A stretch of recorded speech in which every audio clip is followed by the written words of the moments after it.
energy transferred by work and energy transferred by heat have opposite sign conventions, and entropy is the same as heat transfer. Power, so power is the W dot, and when we have W dot power, that means power is the time rate of change of work, or the derivative. So this would be a dW dt, time rate of change of work.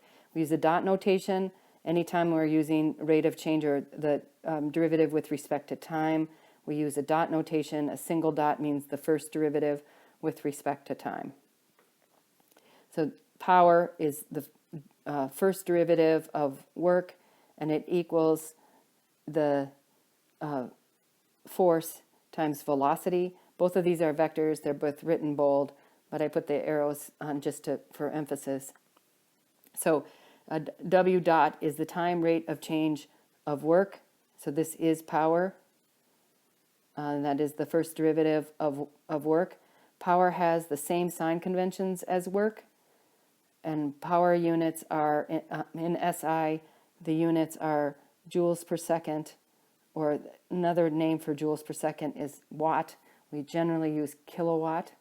In US customary, it's foot, pound per second, or BTU per hour, or horsepower.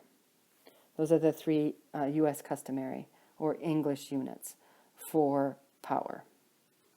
An example of that, we see aerodynamic drag force. So the force due to drag is 1/2 C sub D A rho V squared, where C sub D is a drag coefficient, it's a constant, A is the frontal area, and rho is the air density. So the power required for aeronautical drag force is FD dot V, or W dot equals the magnitudes here, FD times or multiplied by V, giving us 1/2 C sub D A rho V cubed. And we use that equation in a homework problem. Modeling expansion or compression work. So I encourage you to look at the animations that come with the book. A4 is compression and A5 is expansion. We are looking at a piston or closed system, it's a closed system, so we idealize this as something like this. We have some kind of a chamber, and then we have a lid or a piston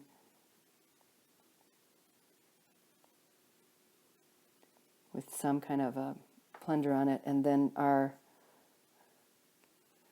closed system, we model it in here.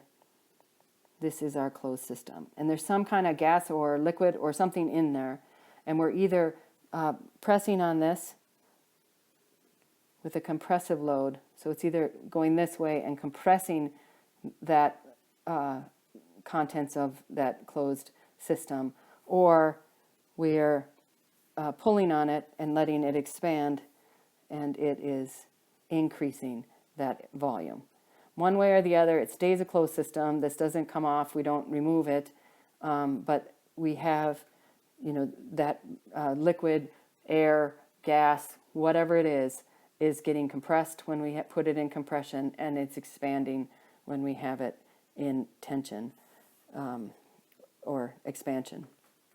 So this is what we call a piston diagram. So that this is a piston diagram, what I just drew. The force exerted is F equals PA, for gas or liquid. So where A is the surface area of the piston face, and P is the average pressure on the face. So the average, the piston face is, maybe yellow. The piston face is this. So whatever this area is along the piston there, that would be the surface area. If you're looking at it, if I look at it in this direction, so I'm looking at it like that, that piston has some surface area. So we're only seeing one dimension here. but there's another dimension, and that would be the area we're talking about, whatever that is. It could be circular, it could be rectangular, whatever. Then the pressure that we're talking about here would be whatever is pressing along here, and we would look at it as an average value. So the pressure along that surface area would give us the force on that surface. The work done by the system as the piston is displaced a distance dx is given by delta W equals PA dx, where delta W, this notation here, just so you know, this is an inexact, it means it's inexact, the delta. We see it other times too, but that it's maybe it's not a delta. I don't know its real name, but this symbol, I think it's delta. But delta W that is an inexact, and it means it's path dependent. So what this means is that we care how it gets from 1 to 2. We can't just look at the endpoints. We can. It's not always this inexact differential, but here we have from 217. Work is the integral of the volume from 1 the volume to P dV. So we need to know, like, the curve. How does it get there? Is it a line? Is it a curve? Is it a whatever? We need to know that. But again, the interpretation of an integral here is that work is the area under the curve.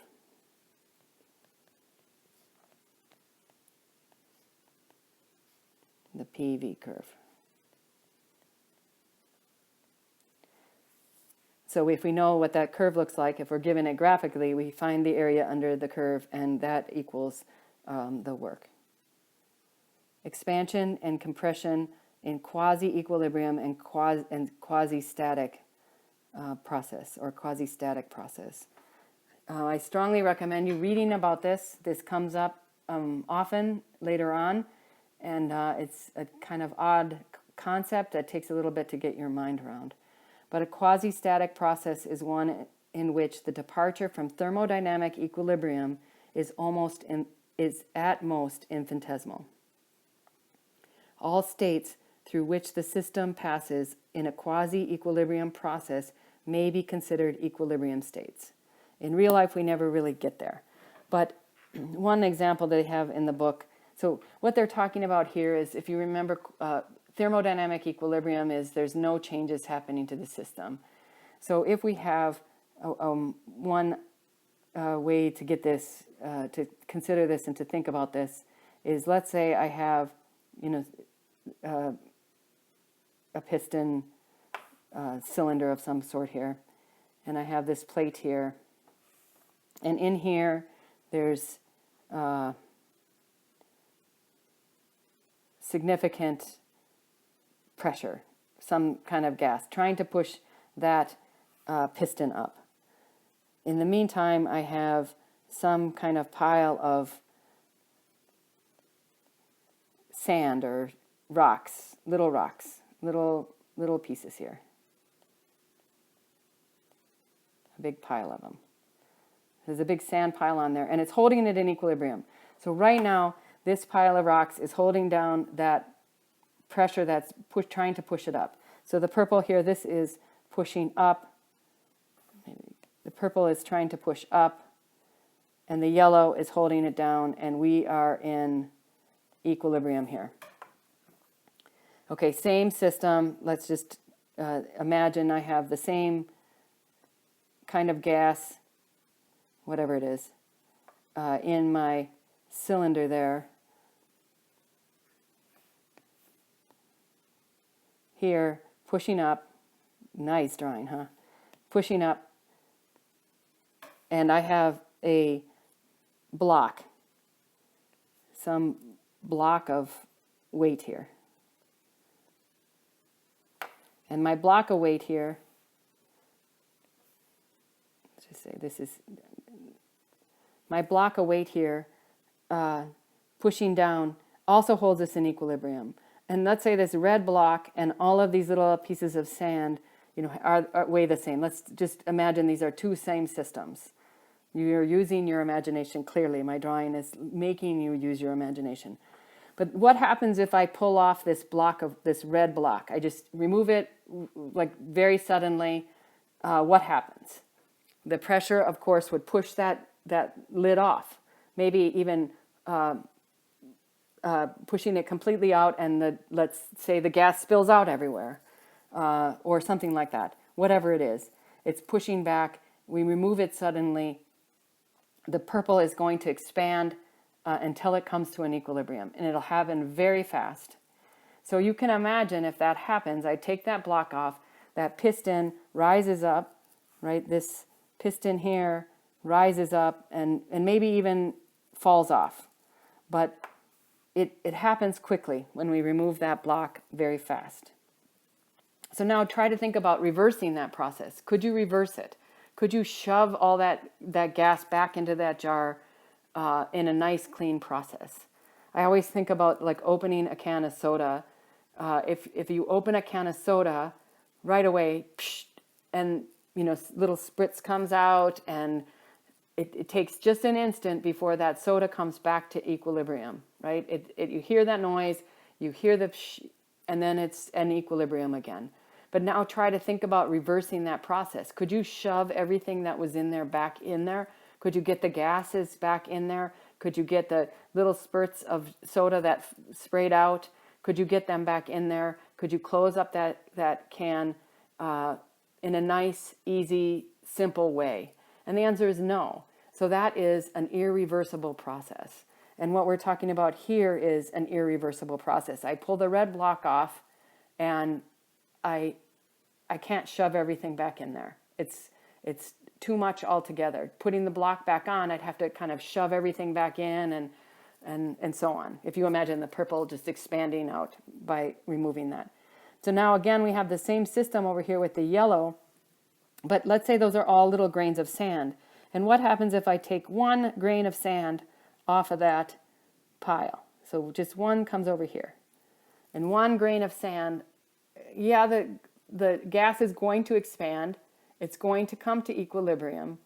But if we take one off at a time and we leave significant time or enough time for it to come to equilibrium, and one by one by one, we're taking grains of sand off, maybe over days, maybe over, I don't know, hours, whatever it takes to keep that so that it's barely moving at all with each grain of sand we take off. By the time we get all the grains of sand off, it would be at the same place it was when we took the red block off, or at least theoretically. But one grain after one grain, you can see how it would be coming to an equilibrium place with each grain of sand.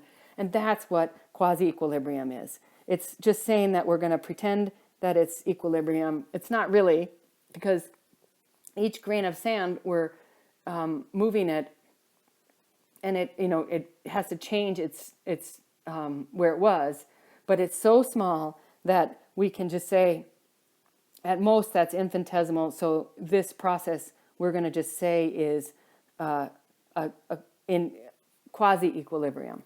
And that process, if I started to put the grains of sand back on, right, if each one goes back on, then I can reverse the process. And you can see how that would work, or could potentially work, to reverse the process. It isn't the same as happening very suddenly. It's happening very, very slowly. I hope that helps make that a little clearer. It takes some time, though. So polytropic process is a quasi-equilibrium process described by P, the pressure times the volume to the nth power equals a constant, or the pressure times the specific volume to the nth power equals a constant. Again, the difference between the capital V, that's volume, and the small v is specific volume. There are several other examples of work in your book. I strongly recommend you go look at those and read through those and understand those.